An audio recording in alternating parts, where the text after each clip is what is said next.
lalong umiinit ang tensyon sa Taiwan. Sa unang pagkakataon, nagpaputok ang Taiwan ng mga misil patungong China. Una, nagsagawa ng pagsasanay ang sandataang lakas ng Taiwan para sanayin ang pagwasak sa mga puwersang Chino na sumalakay sa isla.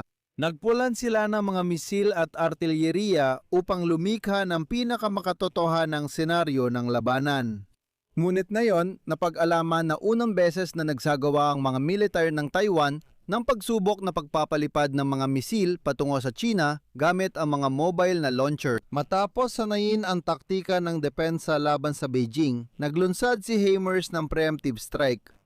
Sa oras na ito, kumilos ng kakaiba ang Beijing. Biglang kinansela ng Sina ang dalawang mataas na antas ng dialogo sa European Union na nakatakda sana ngayong buwan, kasabay ng tumitinding hindi pagkakaunawaan sa pagitan ng Brussels at Sina. Pero sa buong kwentong ito, talagang labis akong nabigla sa ginawa ng mismong Taiwan ngayon. Nalaman na hanggang ngayon, hayagang nagbebenta pa rin ang Taiwan ng mga advanced na AI chips sa China. Yung mga chip na ipinagbawal ng Amerika sa kanilang mga kumpanya na ibenta sa China, pero binibenta pa rin ito ng Taiwan sa mga Chino. At ang lahat ng mga balitang ito ay talagang magkakaugnay. Ang negosasyon ng Beijing sa European Union, ang mga ehersisyong militar at ang pagbebenta ng mga advanced na chip. Kaya tara, pagsama-samahin natin ang buong kwentong ito. Ako si Alexei Pichi Pechi, tara't pag-usapan natin ang mga paksang ito ng sabay-sabay. Pero bago tayo magsimula, hinihiling ko na mag-subscribe kayo sa YouTube channel na ito, i-like ang episode na ito, mag-iwan ng kahit anong komento, at siguraduhin mag-subscribe din sa aking Telegram channel na Pechi News. Ang link nito ay nasa description ng video na ito. Doon kami naglalatala ng mga balitang agad naming natatanggap. Gumawa tayo ng buod ng mga kaganapan sa Indo-Pacific. Ngayon, marahil ay nagulat ang halos bawat residente ng rehiyong ito sa ibinalita ng Amerikanong media. Noong Miyerkules, Hunyo 10, isinagawa ng militar ng Taiwan ang pagsubok ng pagpapalipad ng mga missile patungong China gamit ang mobile launcher na HIMARS bilang pagsasanay sa depensa laban sa posibleng pag-atake ng Beijing. Ito ang unang pagkakataon na ginamit ito, mga Amerikanong HIMARS at sa ganitong paraan pa. Ibig sabihin, totoong lumipad ang mga missile papunta sa direksyon ng China.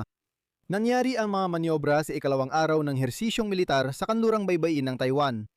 Ito ang unang beses na ginamit ang HIMARS missiles ng Amerika sa direksyon ng Taiwan Strait na naghihiwalay sa islang may sariling pamahalaan mula sa mainland China. Gumamit ang mga militar ng mga practice missile na may pinaikling abot na bumagsak sa tubig malapit sa baybayin. Isinagawa ang military maneuvers bilang pagsasanay sa pagtugon sa posibleng pananakop ng China.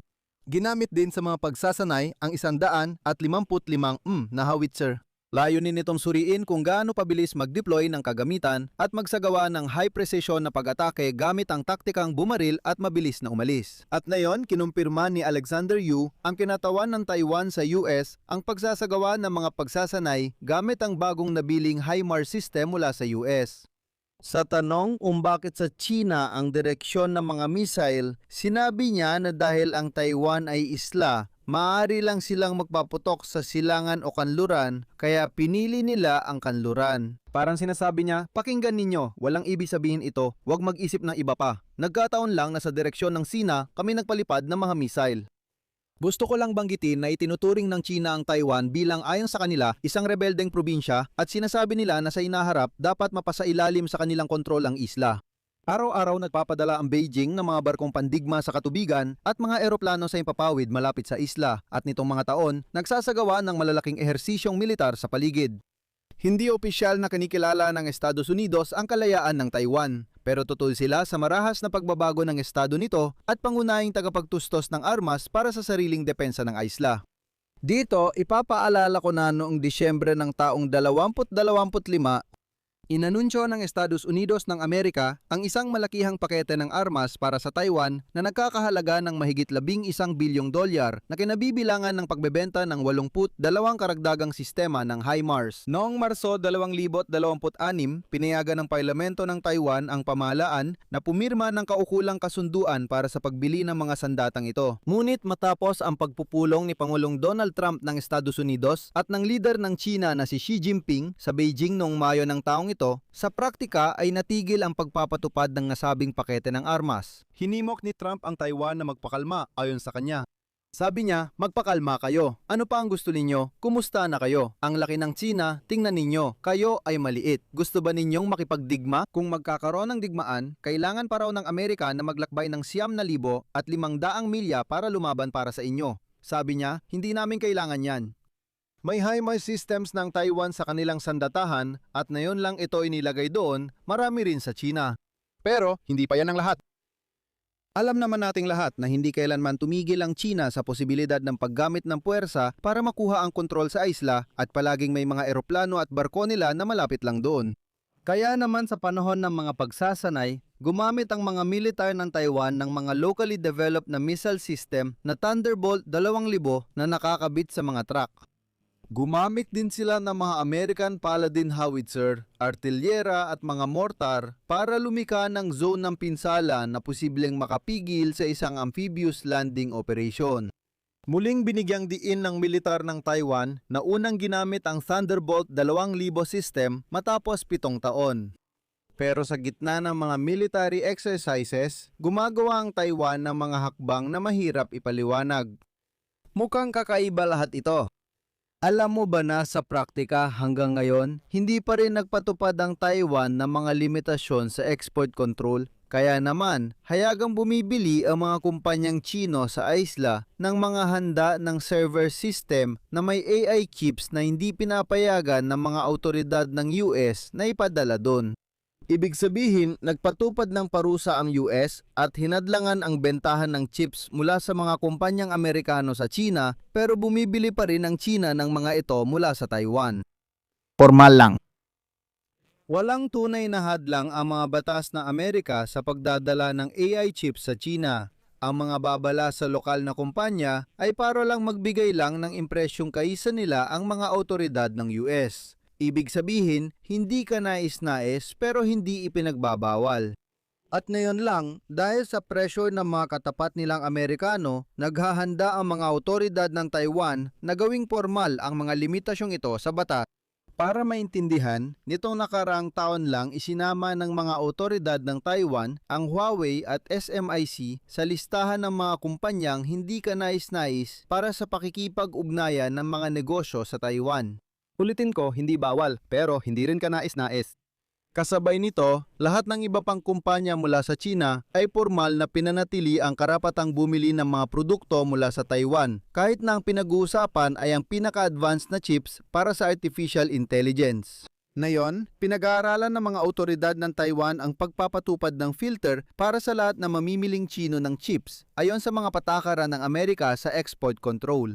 May pag-asa na tuluyang isara ng Taiwan ang negosyong ito para sa mga Chino. Nagulat ako nang malaman kong malaki ang kita ng mga taga-Taiwan dito at tuloy pa rin ang pagbenta nila ng advanced chips sa China.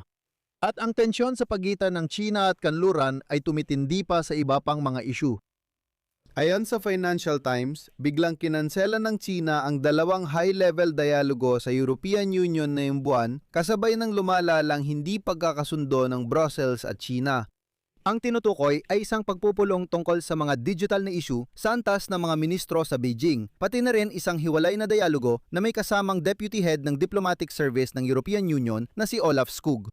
Ayon sa mga source, kinansela ng China ang pagpupulong sa huling sandali nang walang opisyal na paliwanag. Dito ko lang gustong banggitin na sa diplomasya, ang ganitong klase ng gawain ay ginagamit ng mga panig bilang isang pampulitikang senyales ng kawalang kasiyahan. Ibig sabihin, hindi nila direktang masasabi na hindi sila nasisiyahan sa ganong desisyon. Kinansela nila ang pagpupulong at sa diplomasya, alam ng lahat na hindi nasiyahan ang mga Chino. Dito, kakanselahin nila ang mga pagpupulong hanggat wala tayong senyales ng pagsang-ayon. Nitong mga buwan, lumala ang tensyon sa EU at China dahil sa alitan sa kalakalan at mga restriksyon sa mga iniluluwas ng China at tinalakay din ang mga bagong hakbang ng Europa sa larangan ng industrial at teknolohikal na pulisya. Aktibong tinututulan ng Beijing ang iminungkahing batas ng EU na nagpapabilis sa industriyal na pag-unlad kabilang ang pagbabawal sa ilang produktong Chino sa mga pagbiling pampamahalaan at limitasyon sa pagkuha ng mga kumpanyang Europeo. Kamakailan din ay iniharap ng European Commission ang pag-update ng batas tungkol sa cybersecurity na naglalayong alisin ang mga kumpanyang Tsino tulad ng Huawei mula sa mga telekomunikasyon at infrastruktura ng enerhiya kabilang ang mga sistema ng solar energy. Ibig sabihin, sinusubukan ding ilayo ng Europa ang sarili. Hanggang ngayon, nagbebenta pa rin ang Taiwan ng microchip sa China. Gayunpaman, patuloy silang nagsasagawa ng military exercises na nakatutok ang mga missile sa China. Dito muna ako magtatapos. Mag-subscribe kayo sa channel para hindi ninyo ma-miss ang susunod na episode. Mag-like din kayo at isulat ninyo sa comments ang inyong opinyon at mga konklusyon. Yun lang po, ingatan ninyo ang inyong sarili. Paalam sa lahat.